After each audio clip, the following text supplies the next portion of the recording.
Yeah, hey Mohammed. So again, like usual, I like your videos, and you're putting them out there, and that's a good thing. Uh, and I don't want to sound like I'm constantly, nitpicking or whatever. I just thought I'm at my 2 cents, and you agree or disagree. That's life. Um, but one of the things I heard you say was somehow that debt is bad, but in fact, uh, debt is not bad. Bad debt is bad. And good debt is, in fact, good. And if you can use other people's money to help you make more money, then, in fact, that would be a good thing. So, I can understand why someone wouldn't want debt and a bad loan and the resulting bankruptcy from that bad debt is certainly something, you want to avoid. But to borrow money to put into something that's going to make you money is, in fact, a good thing, right? So, for example, Robert Kiyosaki's cash flow system, whether you like it or not, it's kind of irrelevant. The point being is that he believes in borrowing money and then you invest it in something like property, and then you get the regular cash income and it pays your loan and you're left with some profit, and that's a good thing. So, just the point about good debt and bad debt. The second thing is, you were talking about China, and I've been there too.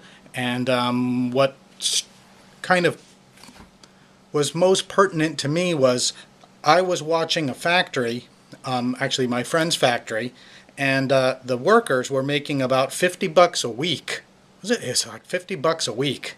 Well, so they're going to be able to compete on the cost. There's no way a North American factory is going to be able to compete paying their workers $50 a week, which kind of got me thinking that in fact the future of the business model in fact wouldn't be exporting from China, but would in fact be importing into China.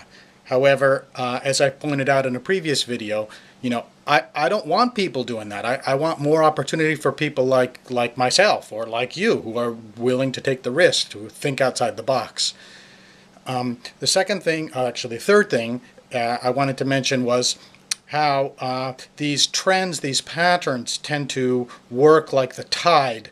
And for example, about 120 years ago, guys like Andrew Carnegie or Rockefeller, but mostly Andrew Carnegie is the one that sticks out to me.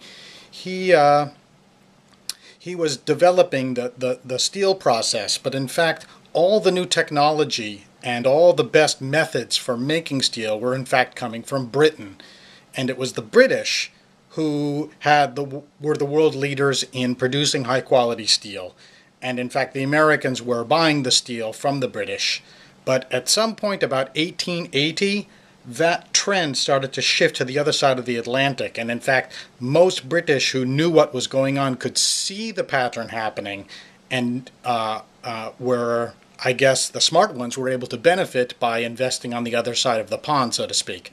So when it comes to China and doing business that way, it seems to me that the best way to make money would be to see what's going on, see the trend, understand the tide, which way it's going, and to take advantage of it. So thanks for the videos. Later.